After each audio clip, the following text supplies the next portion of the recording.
идей миллион, но кто реализует и есть ли у этой команды потенциал, вот в чем вопрос. И самое главное, Щирчо, это же полезно.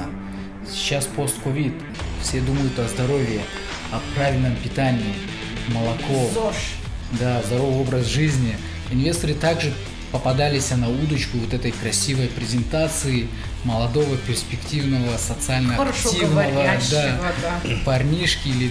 И он загадал желание, говорит, чтобы в Таджикистане всегда был стабильный, надежный, дешевый, быстрый интернет. Звезда развернулась, улетела обратно. Тагагари, да, о дядях. Да.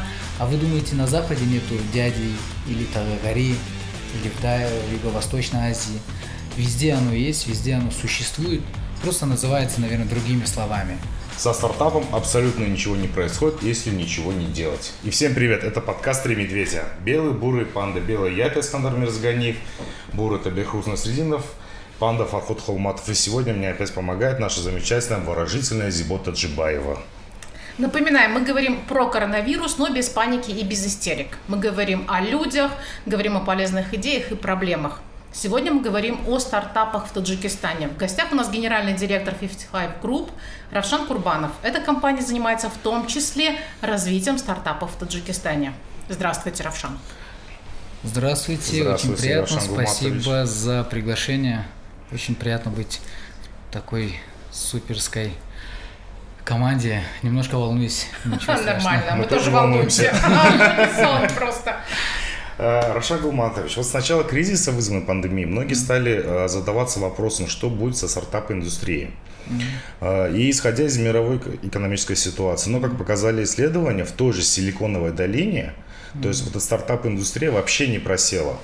И также ведутся переговоры, также есть инвесторы, то есть, в принципе, для них это не оказалось таким действующим сильным ударом пандемии.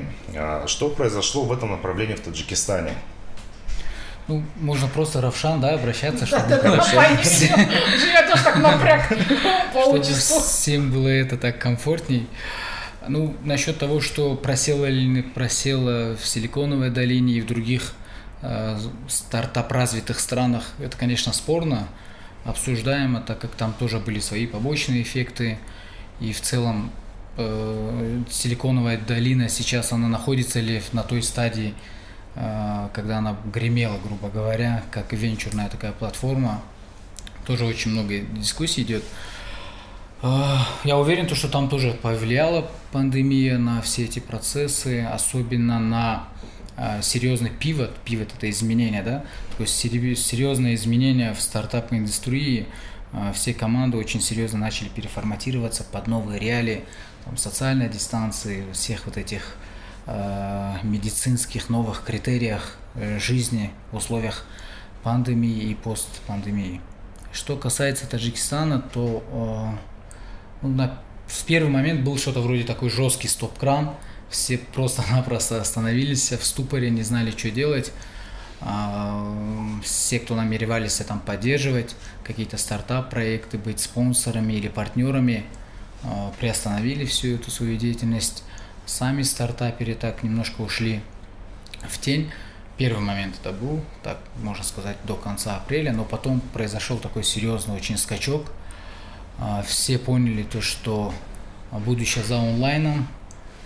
Все начали понимать то, что стартап в его таджикском таком классическом понимании надо трансформировать. Раньше стартап в Таджикистане был это любая бизнес-идея, которая создает рабочие места. Это было понимание стартапа в Таджикистане, не такое западное понимание. Но сейчас у нас уже более сужается. Это не любая бизнес-идея, а желательно та, которая имеет способность масштабироваться в рамках как минимум нашей страны, а также должна иметь какие-то инновационные свои элементы. Это может быть технологические инновации или какие-то онлайн-решения.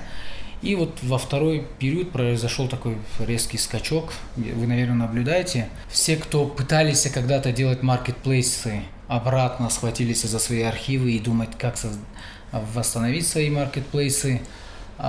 Крупные такие телекоммуникационные, технологические компании, группы, холдинги также начали задумываться о том, чтобы иметь дочернюю компанию, которая связана с онлайн-бизнесом или с инновациями.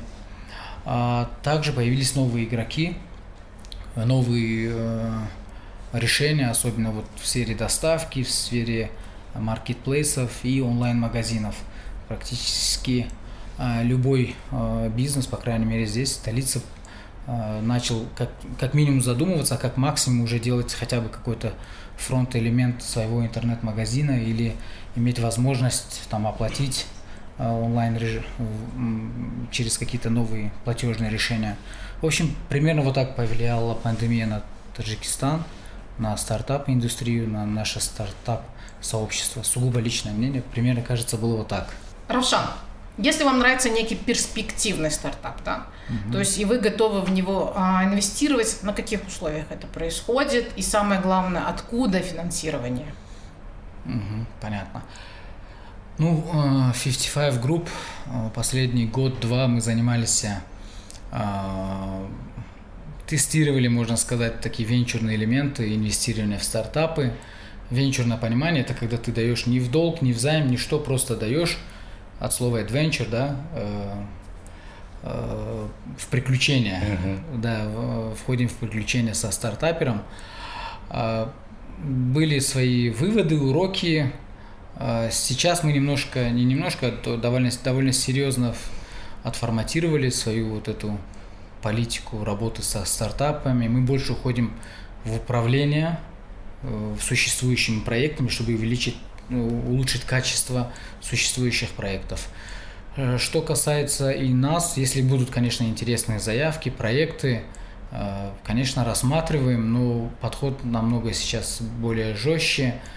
И вообще вкладывать в стартапы в Таджикистане до сих пор вот этой культуры нету ни у стартаперов, у стартап-команд, ни у среднего малого бизнеса, ни у инвесторов такой правильной, легальной культуры взаимодействия до сих пор не существует. На Западе мне посчастливилось увидеть очень много инкубаторов, акселераторов в Соединенных Штатах Америки, в других регионах. Там венчурная, да, вот инвестиции в стартапы подразумеваются следующим образом. Ты там даешь условную сумму на первой стадии, берешь условно определенный процент, это обычно очень маленький процент, 5, 10, максимум 20% от акций будущей этой компании. Во что превратятся эти акции, также в контракте обговаривается, или инвестор говорит, я сохраняю свою долю, или же за стартапером остается право вернуть займ, или же пригласить этого человека, этого инвестора, angel инвестор или венчурный фонд, пригласить в долю. В общем, там очень сложная вот эта культура существует, но у нас пока вот этого нету, потому что фактически у нас, когда приходят за инвестициями, обычно в 80% случаях команда хочет переложить ответственность за будущее бизнеса на инвестора. А зачем вкладывать, чтобы потом уходить в его текучку, думать, что с ним произойдет, фактически брать в управление этот бизнес.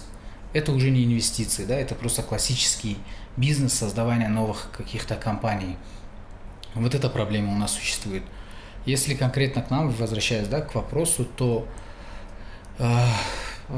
условия могут быть абсолютно разные, все зависит от предложения стартап-команды, чего они хотят от нас. Хотят они просто HR-ресурсов, хотят они только денег и встретимся через полгода и скажем, какие результаты, или же они хотят команду, которая там прям брейнштормит, поможет в плане продаж, коммерции, упаковки, там, финансового моделирования и всех других нюансов. Все зависит от вот этих факторов, как пройдут переговоры, но обратно же каждый случай, каждый абсолютно случай, он индивидуален и подход очень разный. Там, когда приходит стартап-команда, и ты им говоришь, я тебе найду кадров, программистов, протестим твою программу, там первые продажи поможем сделать, маркетологов найдем, упакуем, юристы тебе помогут, финансисты там бизнес-модель выстроят, финансовую модель, постараются оптимизировать тебе расходы, и все вот это мы тебе предложим. Конечно, стартапер говорит, ребята, вы все мне сделаете, и у него уже как бы нету морального права претендовать на какое-то большинство, да, доли условно. Ну и нам тоже не хочется входить вот в эту текучку, расширять количество проектов.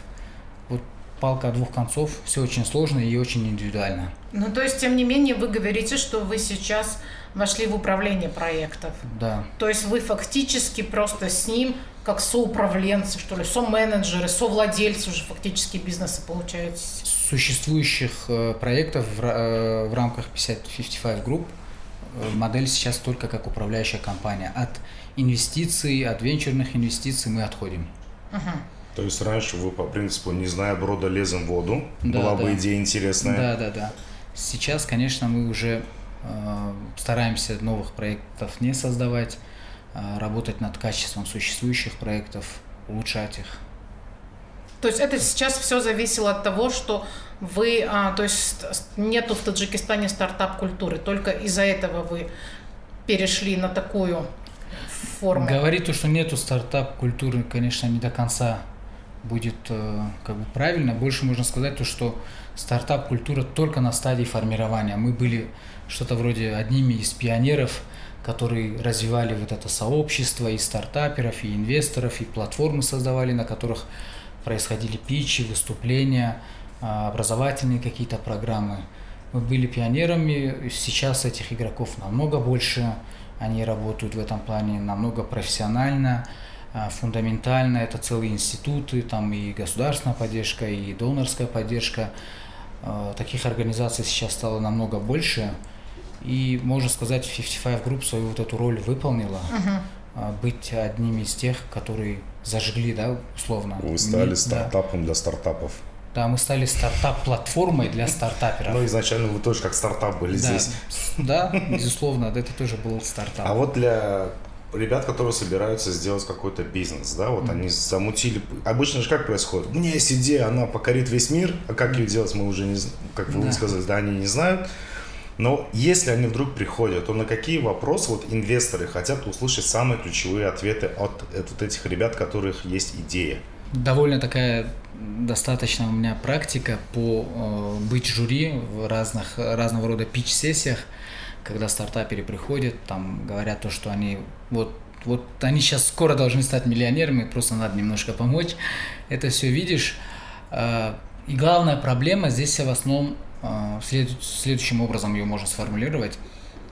Стартаперы всегда показывают ту картину, которую хотят видеть ихняя команда. И вот их команда – это самая большая ошибка. Когда ты приходишь к инвестору, питчишь, то надо стараться показать вот эту супер картину, выгодную, в первую очередь финансово, экономически обоснованно выгодную инвестору. Мотивация и все другие моменты, они, конечно, очень важны, но поверьте, для инвестора это... Инвестор вкладывает, чтобы заработать. Чтобы заработать, для него это, положа руку на сердце, я скажу, это второстепенно, потому что инвестор на то и вкладывает, чтобы заработать, как вы сказали, это очень правильно. Вопросы, которые основные интересуют инвестора, это в первую очередь команда, ее опыт, ее портфолио, потому что идей миллион, но кто реализует и есть ли у этой команды потенциал, вот в чем вопрос. Самый главный вопрос, сможет ли команда реализовать. А чтобы ответить на это, надо инвестору максимально показать свое портфолио, свой commitment, да, это такая знаменитая фраза на английском языке, показать портфолио, показать свой опыт и показать приверженность вот к этой идее. Вот это в первую очередь важно. Второе, что очень важно, и каждый инвестор хотел бы услышать, это перспективы рынка. То есть надо максимально, конечно, если использовать еще статистику, еще лучше показать объемы будущего рынка. Вот, дорогой инвестор, вот здесь залежи золота, давай вместе их копать. Надо объем рынка показать и примерно сказать, вот 5-10% этого рынка, если мы возьмем, то это будут вот такие-то суммы. Объем рынка тоже очень важен для инвестора. Дальше, что важно для инвестора, это, все так отвечают, и я тоже, наверное, повторюсь, в чем особенность вот этой бизнес-идеи. Многие стартаперы говорят, у нас нету конкурентов, они всегда заблуждаются. Конкуренты всегда есть. если даже не на нашем рынке, то на другом рынке. Но как минимум косвенные конкуренты есть. Утверждать то, что конкурентов нету, очень неправильно. Не советую стартаперам, надо максимально искать, находить их и показывать особенности их бизнес-идеи. В чем изюминка? Почему именно их продукт, их услуга вот этого стартапа будет востребована? Я думаю, вот эти 3 основных ответа – это вопросы, которые очень интересуют инвесторов, и на них надо обращать особое внимание. Ну, по крайней мере, в реалиях Таджикистана. Ну, смотрите, Равшан, в принципе, получается вот эта вот вечная проблема, да, грубо говоря, всегда в команде есть какой-то там инициатор, молодец, он не финансист, он никто, да, то есть он идеолог. И по сути, да, когда он приходит презентовать стартап, он может его красиво презентовать. То есть, по сути, продает презентацию в PowerPoint. А когда дело доходит до работы, ему говорят, вот ты нам, в принципе, как-то не очень нужен, нам нужны финансисты. Вот вы сами говорите, где анализ рынка, да, если он не может провести, как он проведет анализ рынка, если нет таких возможностей. Вот как в таких ситуациях? Здесь, грубо говоря, только идея есть. Вот обратно возвращаясь к вопросу культуры стартап-экосистемы Таджикистана, и стартаперы много чего не знали, и инвесторы. Инвесторы также попадались на удочку вот этой красивой презентации молодого, перспективного, социально активного парнишки или молодых людей, которые там презентуют свой, грубо говоря, PowerPoint, да, или в лучшем случае там на Corel хорошо что-нибудь разрисуют. С этой стороны у инвесторов, у других участников рынка, стейкхолдеров также не было вот этой культуры, как воспринимать, и, грубо говоря, также попадались. И не дам солгать, мы тоже на это попадались, когда мы покупались на крутые PowerPoint, но в процессе реализации там абсолютно новая сфера, новые абсолютно реальные, серьезные вызовы, риски. На это все, конечно, попадались. Что делать? Что делать, это, конечно же, вопрос больше не к 55 группе, а больше, наверное, ко всем стейкхолдерам. Это и государственные органы, это и международные организации, которые сейчас занимаются развитием стартап-экосистемы. Я обозначу эту проблему следующим образом. Есть понятие как инкубация, есть преинкубация. Вот сейчас нам усиленно надо работать над преинкубацией. Что это под собой подразумевает? Это повышать осведомленность о вообще терминологии, да, бизнес-терминологии, повышать осведомленность о доступах, всевозможных доступах к финансированию. Надо очень усиленно работать над образовательными программами. Конечно, пока ты ему не скажешь, из чего состоит балансовая отчетность, что актив, что пассив, конечно, он не будет максимально серьезно изучать рынок и свой стартап. Или же когда прокачать хорошо команду, да, стартап-команду или в целом кого угодно по рискам, да, какие риски есть, как управлять этими рисками. Конечно, они на свой проект, на свою бизнес-идею будут смотреть совсем иначе. Наверное, вопрос кроется, это, наверное, не только стартап-индустрия.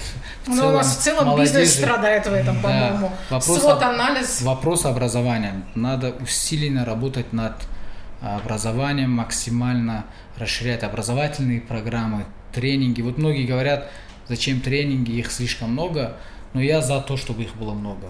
Мы до сих пор не прокачали молодежь до достаточного уровня, чтобы у них были бизнес-знания, хотя бы основы бизнес-знания. Чтобы они не думали, что стейкхолдер – это человек, который держащий кусок мяса. Да, это участник экосистемы. У нас есть 2 идеи. У Искандара есть одна идея, он ее расскажет, потом я расскажу свою идею, а Равшан скажет, можно такое ли профинансировать. Сразу скажу, после того, как вы начали говорить о том, что инвестор смотрит, что он с этого заработает, на моей бизнес-идее он точно ничего не заработает, потому что это больше социальной направленности. Но вот, Искандар, рассказывай свое.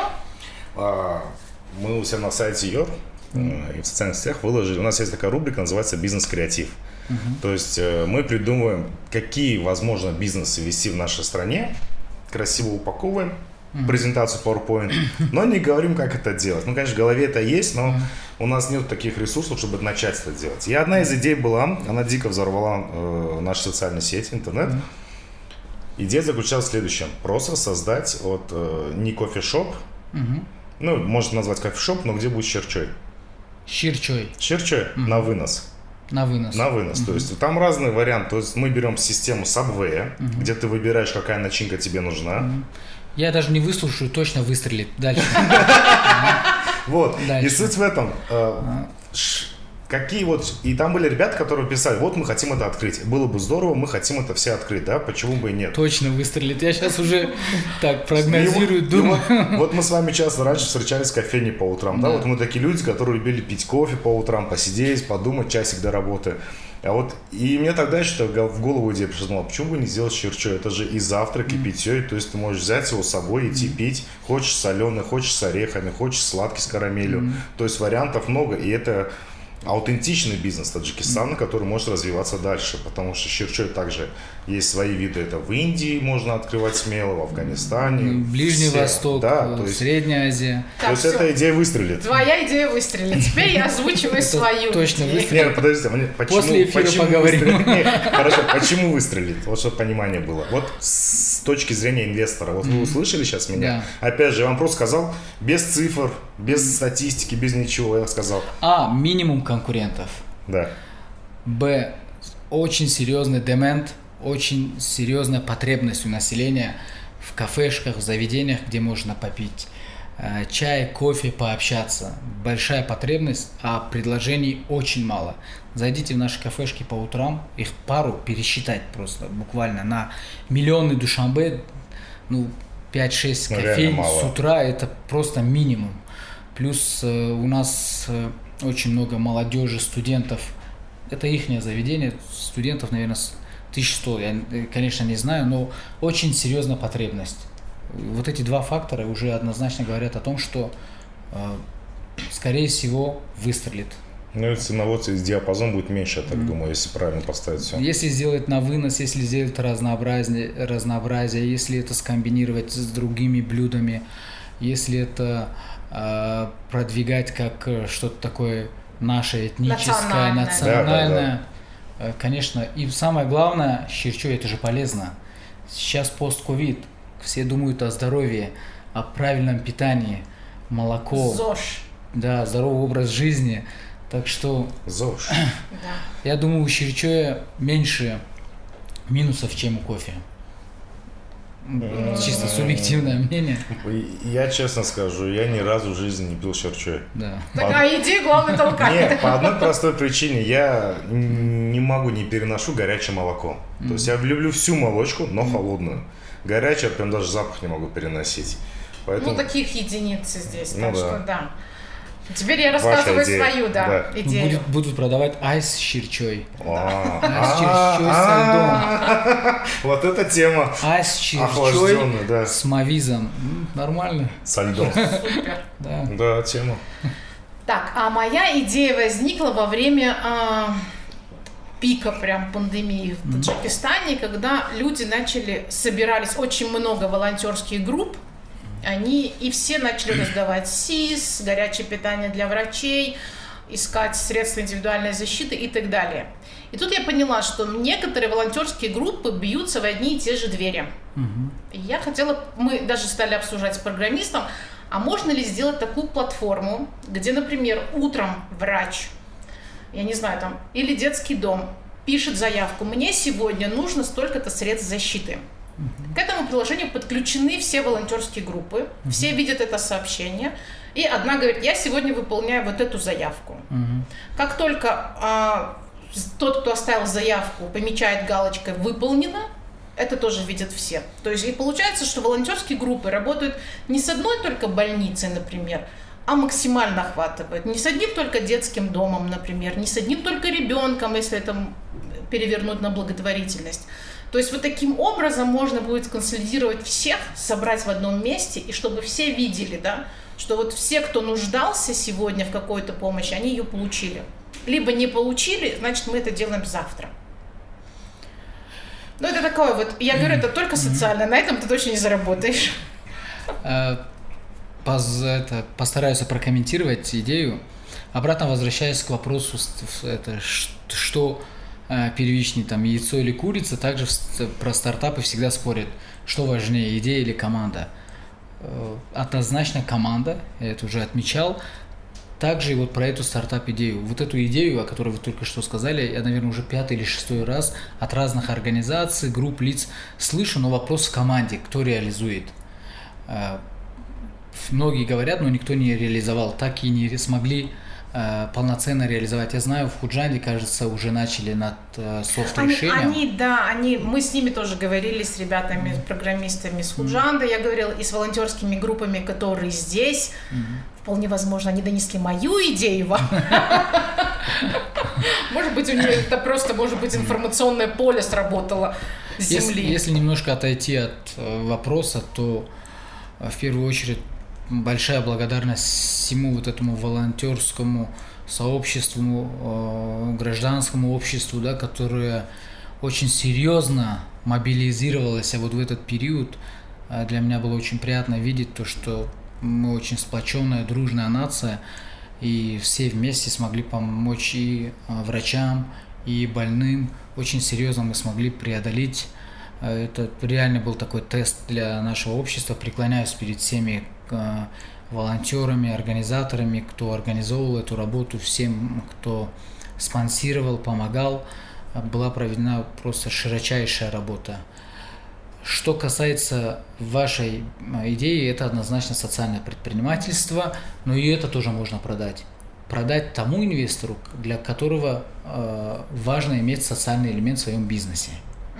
Соответственно, вы уже должны как бы искать инвестора, кто больше обращает внимание на помощь обществу, или в его программах, или в миссии заявлено о том, что мы будем стараться развивать социальное предпринимательство.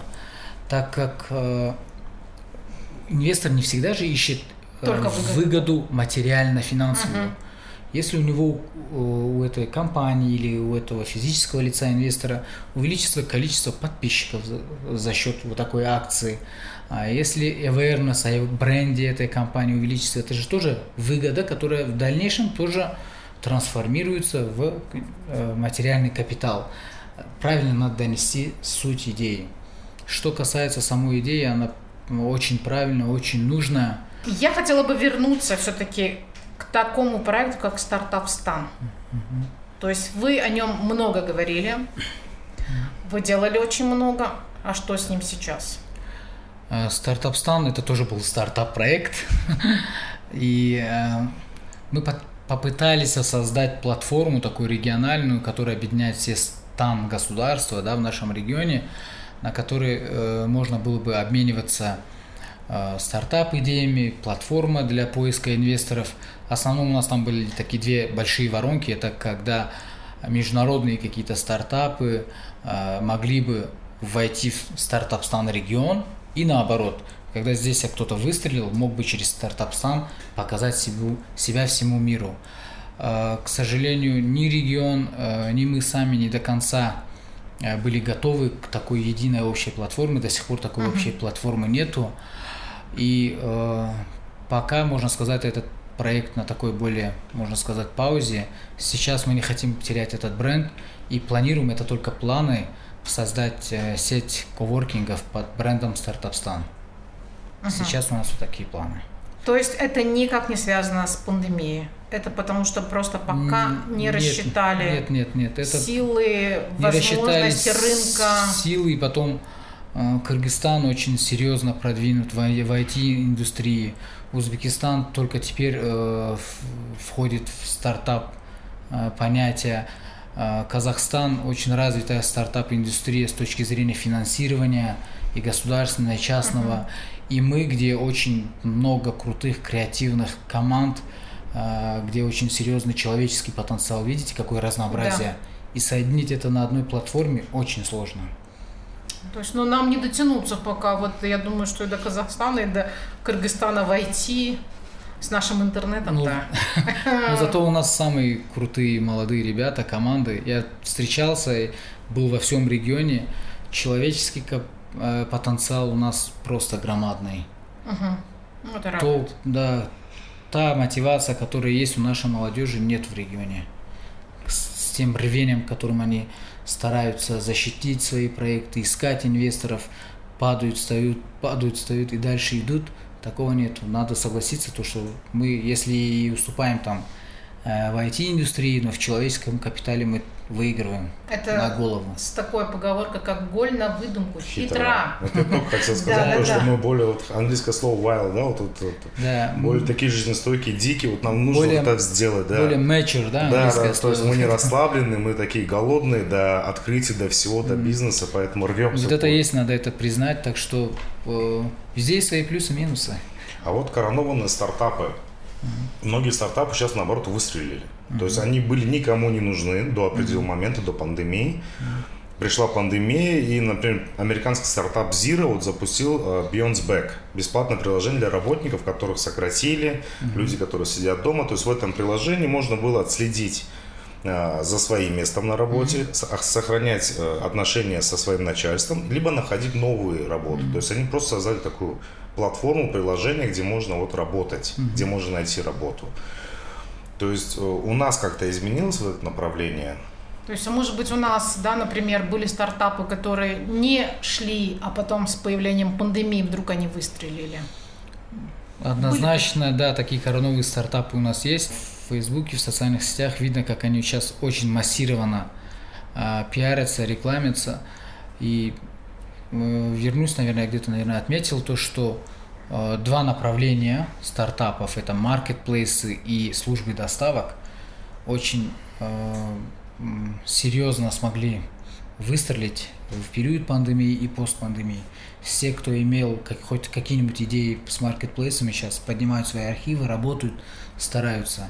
Конечно, повлияло, особенно по этим двум направлениям. Если даже не для рекламы, тот же Noon сейчас очень серьезно распространяется, marketplace.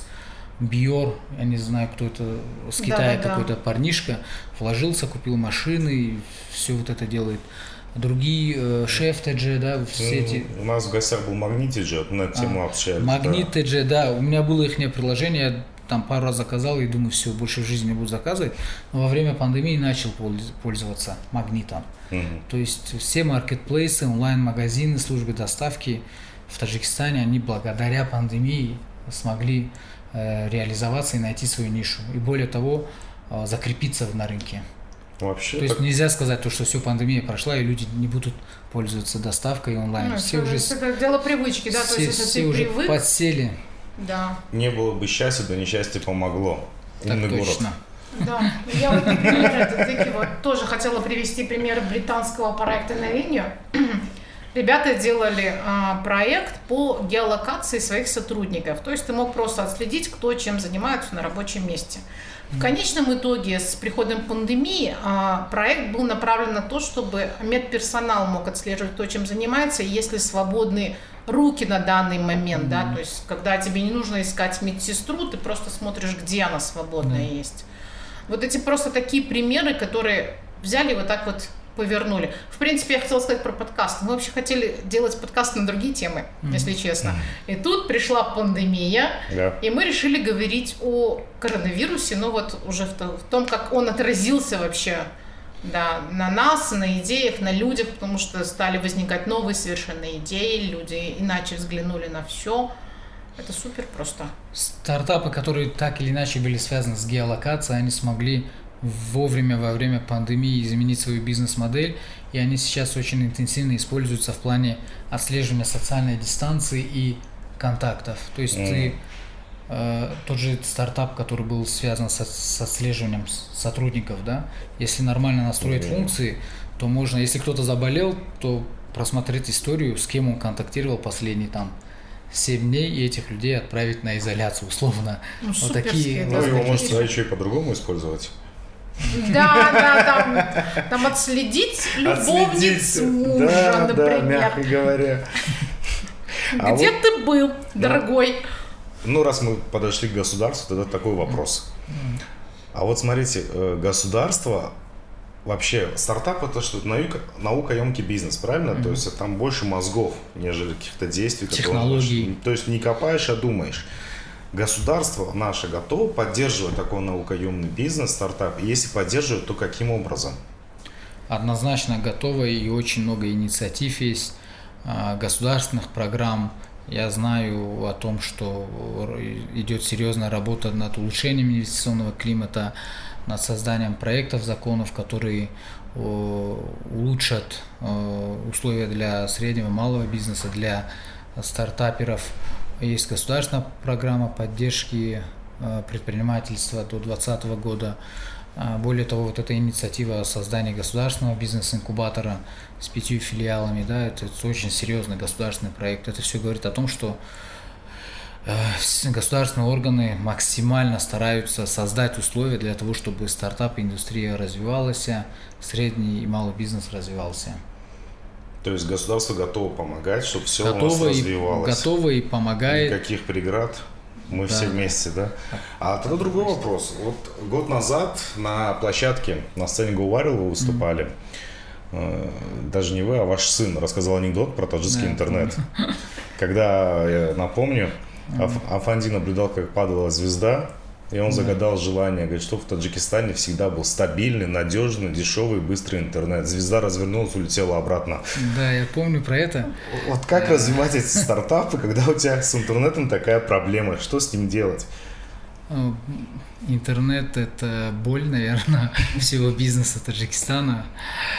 Я недавно читал интервью руководителя ТПП, торгово-промышленной палаты, в котором он официально заявил то, что, не помню четко формулировку, но то, что без интернета бизнес не сможет выжить и идти, развиваться дальше.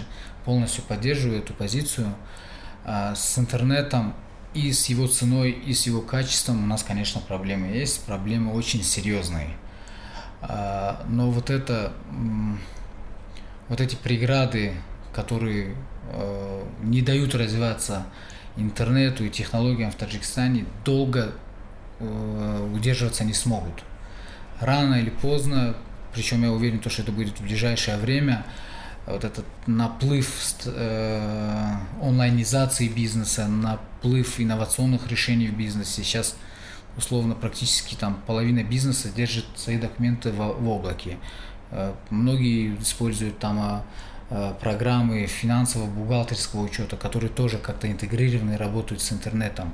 Налоги мы сдаем с интернетом. То есть вот этот наплыв того, чтобы интернет стал качественнее и дешевле, он рано или поздно сломает все эти преграды, которые у нас есть. Прорвет эту плотину. Прорвет плотину, можно назвать так. У нас есть еще одна, такая, тоже преграда, можно сказать. Это восточное предпринимательство. То есть оно вот здесь с таким вот подтенком немного. То есть восточный менталитет, это подразумевает на то, что все можно решить очень просто.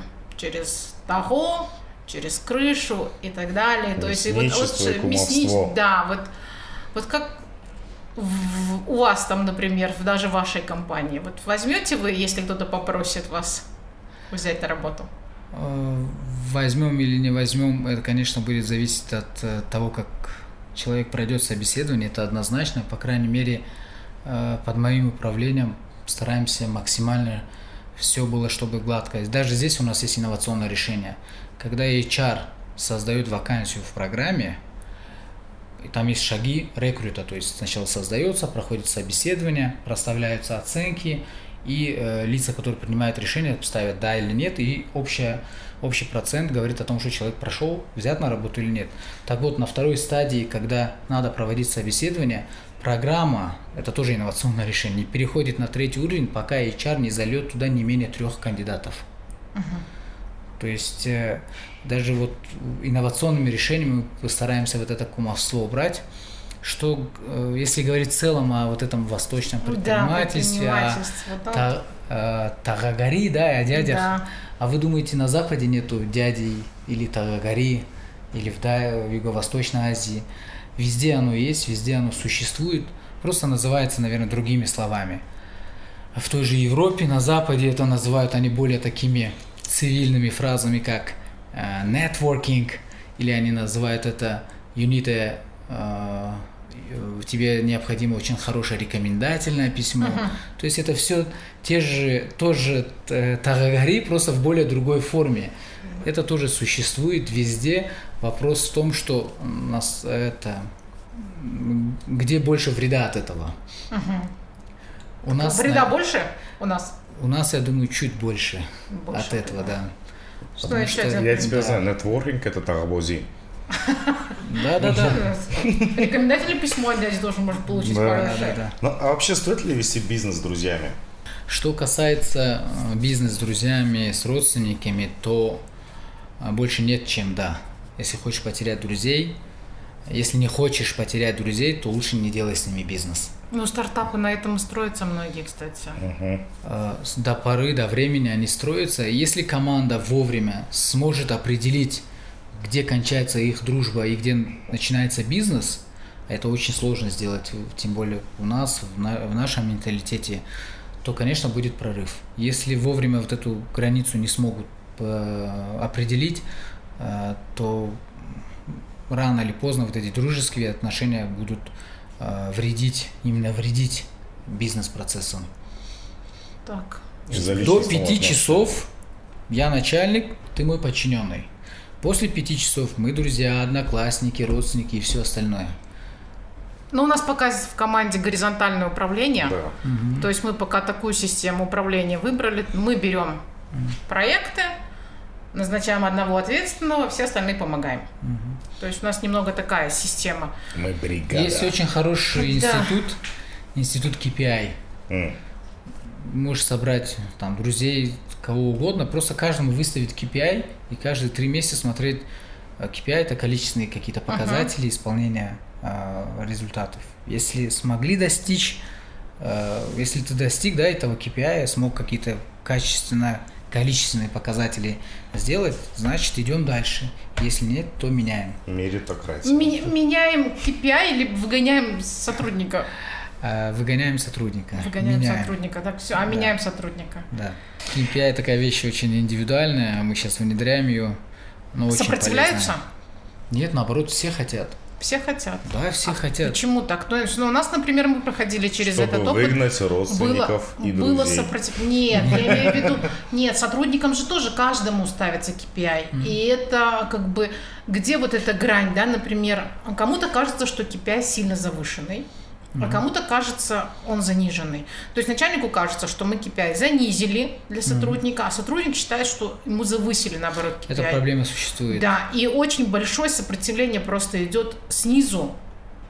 И если сотрудник хочет увеличения своей заработной платы, если хочет очень качественно хороший социальный пакет, если хочет карьерный рост, если хочет много выходных и большие 3-4-месячные отпуска, то давай поставим тебе KPI, выполняй эти KPI и хоть полгода будь в отпуске. Получай хоть сколько хочешь, получай социальный пакет. То есть сотрудника нужно мотивировать. Просто надо договариваться о KPI, чтобы они не были такие нереальными, но и не слишком легкими. KPI, которые и взаимовыгодные, вин-вин-вин должна быть. И работа, и сотрудник, и руководство должны быть в выигрыше. Супер.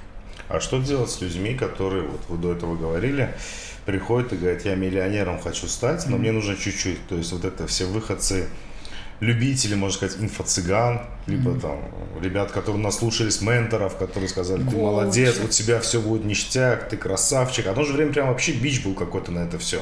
Причем, по сути, лили воду, ничего не объясняли, как это сделать. Мотивировали прям, дай боже. Вот. Что с ними просто? Как вы к ним вообще определить, относитесь? кто есть кто, Да. То есть он ментор, либо он просто инфо-цыганин? Вещь очень субъективная. Каждого человека мотивирует что-то его особое. Да? Кого-то какая-то историческая личность, кого-то книга, кого-то просто одна фраза, кого-то какой-то стих, кого-то какая-то эмоция, воспоминания. Есть очень большой пласт людей, которых мотивируют спикеры. Именно те, которые выступают и общаются. Некоторые просто обращают внимание и мотивируются самим спикером, а некоторые его контентом. То есть, если человек черпает вот эту мотивацию добиться чего-то от ментора, коуча, да, там, спикера, кого угодно, то ради бога, пусть он мотивируется и идет дальше. Я в этом как бы негатива не вижу. Ну вот Как-то я, так, да. это просто анекдот такой мне сразу вспомнился, там, как заработать миллион. Ребят, вы тут, короче, купили билеты по 1000, Да, и у меня собрался. миллион, да. Да. А по поводу именно бизнес-молодости, они же как-то тоже пытаются в Таджикистан въезжать. Бизнес, молодость, синергия, очень много таких институтов развития бизнеса хотели войти в Таджикистан, не смогли, да и у себя, кажется, они сейчас не на волне, можно сказать. У нас абсолютно другие условия, другой менталитет. У нас очень сложно внедрять метрики, HR-потенциал не на том уровне, да. Много у нас своих особенностей, в которых вот эти цеха бизнес-молодости внедрить очень сложно. Можно вычленить определенную теорию, да, которая применима везде, но нюансы здесь, конечно, свои. Восточное предпринимательство. Да, ну то есть у вас же тоже была школа. Бизнес-школа «Синергия», Да. да, мы сейчас, не сейчас, мы уже более года или два сделали ребренд, это называется бизнес-школа 55 Group. И просто есть сделали ребренд под 55 групп. Я думаю, к 55 групп больше доверия, чем к «Синергии», потому что не все знают, что это за институт развития предпринимательства. Да, в России все знают, слышат, но у нас не все. Так, а что дает школа ваша? Школа, она занимается бизнес-образованием, разного рода тренинги для стартаперов, по маркетингу, по финансам, по бухгалтерии. Не до конца знаю, чем они занимаются, ну, потому что это проект, это свое руководство. KPI, я в 3 месяца один раз встречаюсь, смотрю исполнение плана продаж, проблемы и все отпускаю. У нас очень распространен принцип децентрализации. Все проекты отпущены на максимально свободное плавание. То есть, а каково это вообще вот так вот ответственность передавать? То есть у нас это, в принципе, в Таджикистане это большая проблема. То есть мы не можем делегировать и отдавать полностью ответственность, да, своим. У делегирования есть свои нюансы, и можно даже сказать восточные нюансы. Перед тем, как делегировать, надо в первую очередь делегировать компетенции. Надо сначала дать ему знания, да, в сфере управления, финансов, да, что угодно. Сначала делегируешь компетенции, знания, опыт. Далее делегируешь права, то есть право принимать решения, это. И третий этап – это делегируешь ответственность за принятые решения. И таким образом поэтапно можно реализовать делегирование. Что это прям боль, мне кажется, да. Ты не доверяешь чаще всего там, даже нанятому сотруднику, в принципе, там даже там может быть твой зам, да. И все попытаемся его держать просто. Нет, надо максимально отпускать, делегировать, учиться на ошибках, сделать там чек-лист. Условно до 20 тысяч сомонов решение принимаешь ты, больше я. Полгода идет нормально, говоришь, теперь до 40 тысяч принимаешь решение ты, а больше я. Это, например, по финансам. По отчетности там месяц, 3 месяца налоговую отчетность даешь ты, каждые полгода я тоже смотрю, как ты сдал или не сдал. То есть это все можно сделать, но перед тем, как делегировать, надо еще его обучить, что такое налоговая отчетность, как она заполняется, куда сдается, как сдается. Ну, своего образа в этой школе вы создали такую здоровую экосистему, где сформируются команды, которые уже вот, самостоятельно, то, что мы до этого говорили, что они В управляющей объединяются. компании, да, вот эта экосистема создана. Равшан, вот для всех будущих бизнесменов, для молодых бизнесменов, для нас, да, вот кто меняет сферу деятельности, какая формула успеха именно создания правильного бизнеса, правильного стартапа? Если можно нарисовать это мемом, да, или картинкой, это команда, 2-3 человека, профессионалов, это надо как нарисовать. Плюс калькулятор, потому что калькулятор это очень важно. Под калькулятором я подразумеваю финансовые знания, финансовые показатели. Бизнес, it's all about the money. Как ты считаешь деньги, как ты их хранишь, как ты их тратишь, это все про деньги. Если ты не дружишь с калькулятором, не занимайся бизнесом. Идеальная формула – это, наверное, хорошая команда, хорошие финансовые знания управления. В общем, команда, калькулятор равно успешный бизнес. Итак, друзья, на этом хорошем совете, на этой позитивной ноте мы заканчиваем этот сезон. И следующий сезон мы посвятим также бизнесу и будем говорить, как его открывать с нуля, пан или пропал. Или восточное предпринимательство. Но нет, мы будем говорить о нормальном бизнесе. Друзья, подписывайтесь на нас там, где вы слушаете подкасты. Мы есть в аудио и видеоверсии. Пока. Пока. До свидания.